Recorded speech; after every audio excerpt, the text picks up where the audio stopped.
Our next and our last reconstruction tonight is a crime that police already know is going to be a very hard one to crack. It seems to have been a professional killing, a cold-blooded execution almost. Now, you may not know who did it, but you might know of a motive or have a clue.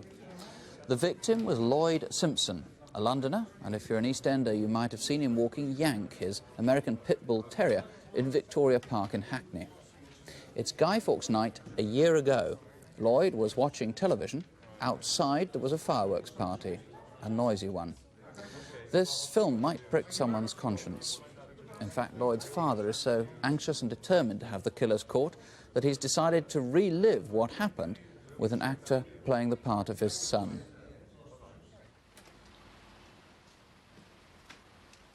Lloyd, can you get them sacks for me?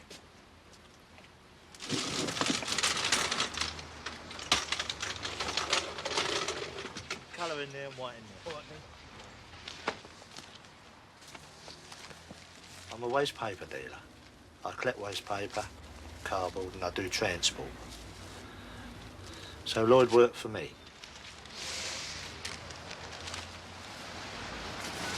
Just got to make a quick phone call. Lloyd was with me Friday afternoon, and I asked him if he'd take the car home on the night time. So he said, yeah, OK, I will. So long, Dad. See you later. Hello, Lloyd. See you later.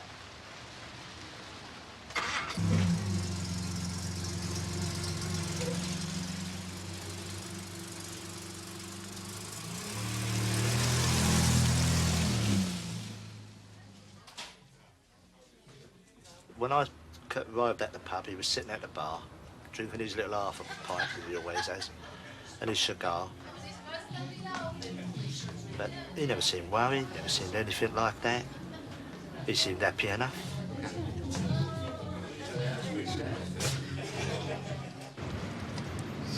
On the Saturday, what he done, he brought the car back. Then he's locked the car up, and then he's took the dog and gone his usual way. Has gone over the flyover, right, into Victoria Park, and gone down towards home. Oh, easy. Easy, boy. Easy. Long way to go yet, mate. Come on. Yank. Come on. Yank, back foot. Come on. Get your legs up. Yes. Go on. Who's that? Go on. Go on. See if you can get him. Go on. Go on. You can do better than that. Go on.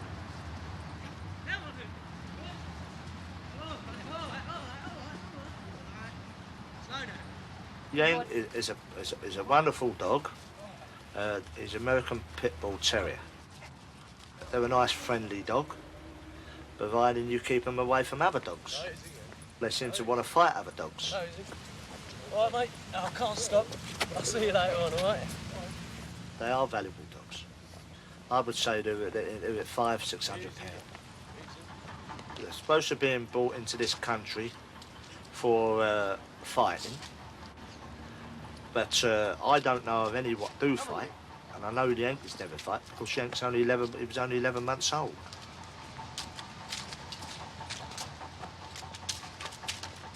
Now, as he goes down the canal, this is where he's met Chrissy Roberts before he's gone home. And that's all I can tell you about that part of it. All right, mate. Yeah, how you going? Hello, Chris. All right, Yank? He's doing all right. Yeah, he looks good. Like new harness. Yeah, lovely. Where you get that? Well, I bought it today, just down the road. Yeah? Yeah. Handsome. I'll tell you what, I've got his old one indoors. You can have that if you want. Yeah? Yeah. I'll tell you what, I'll drop it off a bit later on. Lovely. All right, now, where you been? I'll just drop the motor off down the old man's. Yeah? Yeah. As it goes, I better get him home, get him some dinner, like. Yeah, look all right? hungry. I'll see you later, all right? Good luck, mate. Chrissy was the last one to see him alive. That was about 1:30. Then he went home. Whether he went straight home, that I wouldn't know. Come on, you. Up. No, give it time. Give it time, boy.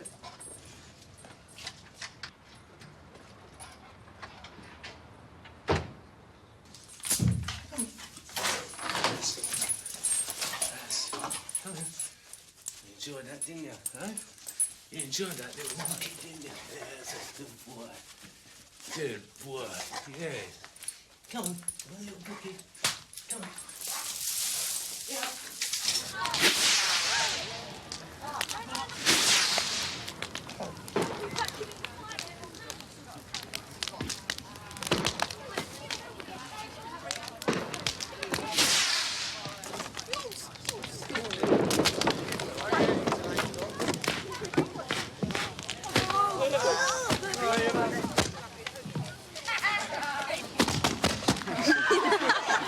Now,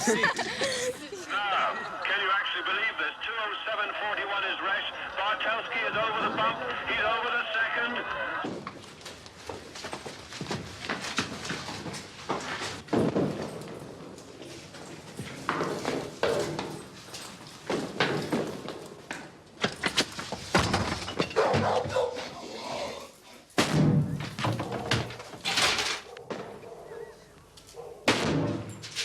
Blessed flowers.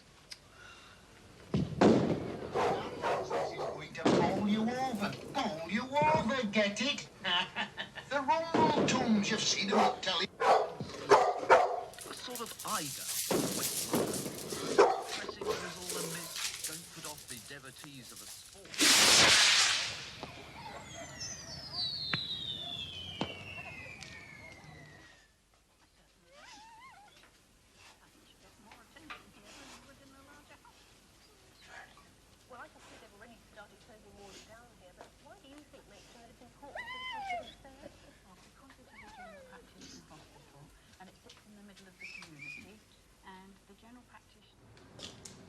As far as we know, he laid there from the Saturday to the Sunday, and from the Sunday to the Monday.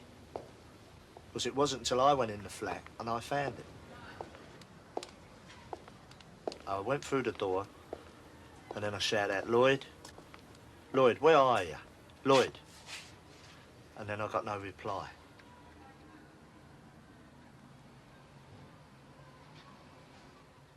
You know, when you think that the walls are so thin, and our people don't hear anything with like a shotgun going off, it's hard to believe that no one couldn't hear anything. I can't accept that no one don't know about it, because someone out there must know about this. And I know if someone do know, but they're as bad as them who killed him. Bill Peters, why was he killed? What was the motive? If I knew why Lloyd Simpson was killed, I'm convinced I would be very close to finding those responsible. Quite clearly, he was killed for something he had in his possession.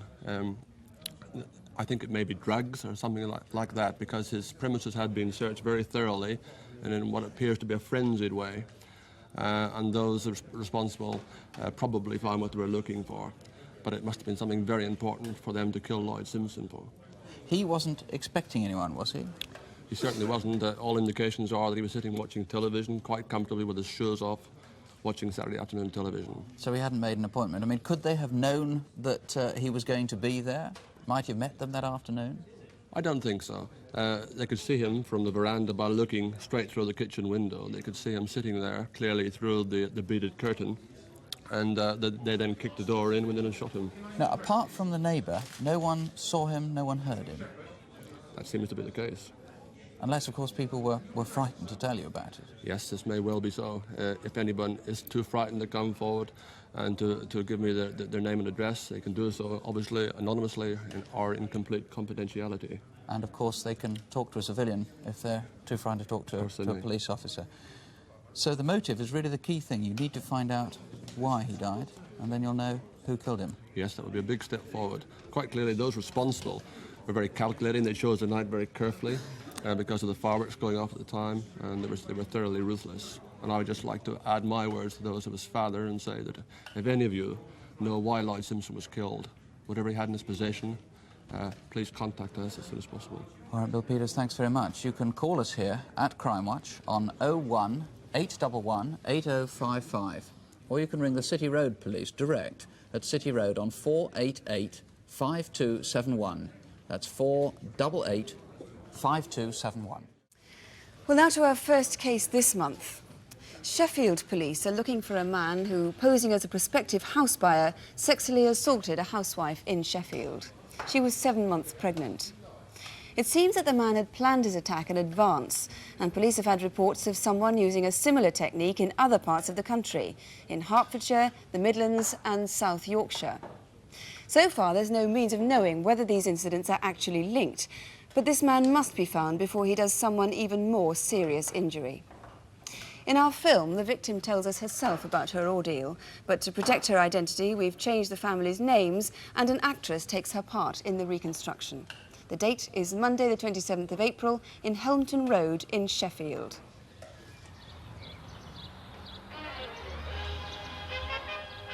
Helmton Road is in the Woodseats area of Sheffield. Radio Sheffield News at 7 o'clock. Right, I'm going to have to get off, love. The headlines this Monday morning.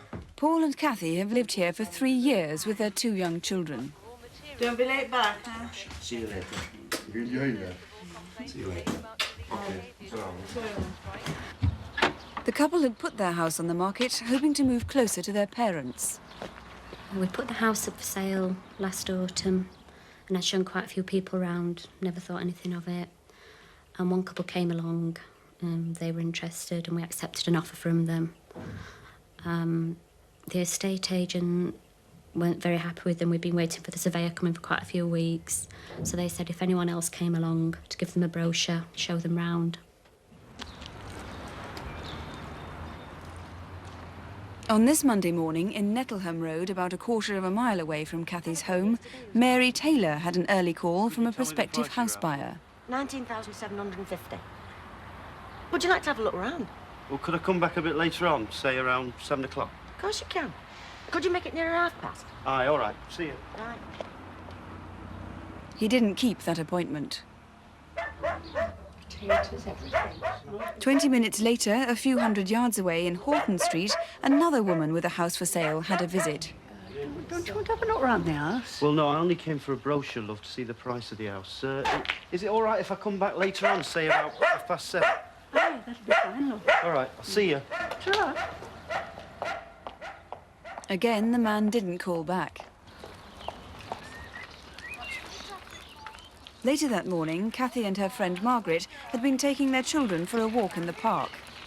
Kathy's youngest child had become tired and tetchy, so they were in a hurry to get him home for a sleep.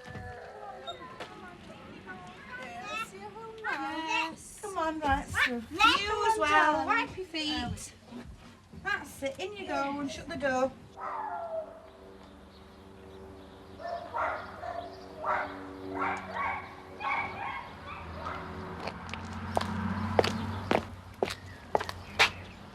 Why you Papa? There you go. That's it. Thank you. Yes, well, we'll pop that down there. Hello. It's about your house for sale, love. Well, actually, it's sold. Oh. But the agent did say that if anyone was interested, I should show them round in case the other sale falls through. Okay, love, that's fair enough. But do you want to come in now and have a look around? Well, no, I haven't got the time now. Can I come back in about an hour? Oh, yes, that'll be fine. All right, love. See you later. Right, then. 20 minutes after that, 5 streets away in Acethorpe Road, it seems the man had stopped at yet another for sale notice. Hello. I've come about the house, love. Oh, I'm sorry, it's sold. Oh. Okay. See ya. Bye.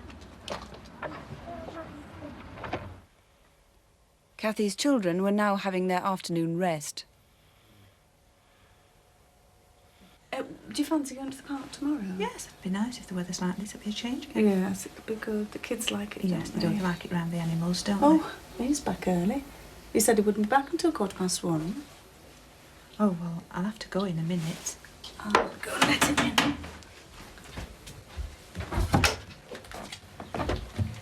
Hello. Do you want to come in? I'm sorry to trouble you, love, but my wife can't make it. Oh. I've just rung her up at work and she can't get off till 2:30. Is it all right if we come back then? Oh, that's okay. I'm sorry to keep messing you about. Don't worry. I'll see you later then. Okay. Right.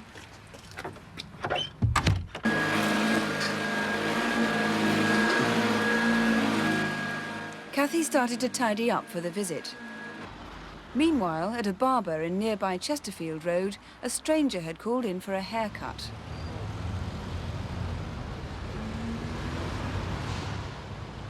Police believe it may have been the same man. I'm sorry, Max. Just after 1:30, Kathy remembers she was watching the series Neighbours on the television. Oh, but I wanted to tell you... Oh, no, it's too bloody late now anyway. What do you want to tell me? Oh, it doesn't matter. Richard is leaving on I Saturday. don't want to know about him. I want to know about you. I'm sorry to keep messing you about like this, love, but the wife's just phoned. She can't get away now till 4:30. Oh, well, that's okay. Why don't you come back with her then? Well, what I thought was if I could have a look round now, if it's all right with you, and if everything's okay, I could bring the wife back later on. Oh, that's fine. Come in. Thanks, love. Well, if there's anything you want to know, just ask. There's a radiator behind the sofa, and there are another 2 through there. This is the dining room. Are they run on gas or electricity, love? Oh, gas? I'll show you upstairs now. We've got 3 bedrooms and bathroom, of course. I'll show you the little room first. He was quite ordinary, quite well spoken. Took his time having a look round. You know, you would have expected him to rush. And even during the attack, he was very calm. He never raised his voice. Just unnaturally calm, really. Kathy was sexually assaulted and punched several times in the face. She fought back, and her attacker ran off when the children woke and started to scream. Well, the man in charge of the inquiry is Matt Brearley. How is the lady now? She's expecting her baby next month, isn't she? She is, yes. Happily, she's made a full recovery, and the baby was unharmed, and as you say, is expected early next month. Now, you have a very good description of the man, so perhaps we could look at him first and have a look at our video feed. What does he look like? Yes, the man's described as 38 years of age, about 5'8" tall, stocky build, with a paunch which is described as a beer belly. Someone, somewhere, must know this man, and we're asking for people to ring the police if they've any suggestions as to his identity. And as I said, she fought back, so he's likely to have scratches on his face. Yes, she did, and she did scratch his face down the left-hand side, and we're asking for anyone who knows this man, who knows of a man who went out on that Monday morning and came back with scratches on his face, to ring us. It is important that we catch this man. How sure are you that it's the same man who was in the hairdresser? We're not 100% certain that that is the same man, but he is described as similar to the assailant, and we would ask for that man to come forward. If he's not involved, he can be eliminated, or indeed anyone who was in the hairdressers at that time to come forward to see if we can identify that man. Right, 27th of April, midday that was. Now, if we look at our micromap, we can see how close all the places he visited are. There's the first and second visits in Nettleham Road and Horton Road, they made in the morning. Then he went on to Kathy's house for the first time. Then to Acethorpe Road, his 4th visit, as far as you know. Then in the afternoon, 2 more calls on Kathy's house and the attack at just after 1:30. Why do you think he visited all those houses, if indeed it was the same man? Yes, well, perhaps he was looking for a victim at that time, and perhaps he didn't choose those houses because he was unsure that there was the lady was in on her own. There may well have been somebody else in the house at that time. Are there any other clues for him? Yes, we have a witness who has described a blue estate car with a dog guard in the back being driven by a man described as being similar to the attacker, and we would appeal for that man again to come forward.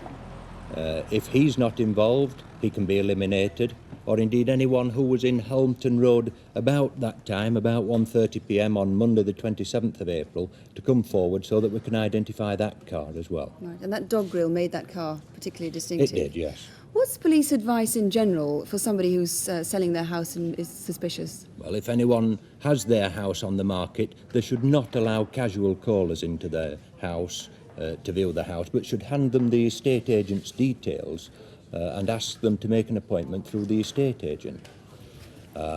Similarly, anyone intending to put their house on the market should make sure that the estate agent is aware of the rules and regulations which they all know about for the safety of the vendors. Right, and make sure that your estate agent is clued up on safety too. Thank you, Mr. Brearley. I mentioned earlier some other cases elsewhere in the country, and now these are 4 artist impressions which have been made with the help of victims in Doncaster, Coventry, St Albans and Nottingham. If you think you recognise any of these faces, or if you know this man's identity, you can ring Mr. Brearley or his colleagues here in the studio now, and it's 01 811 8055, or ring Sheffield Police Direct on 0742 500 700. That's 0742, the code for Sheffield, 500 700.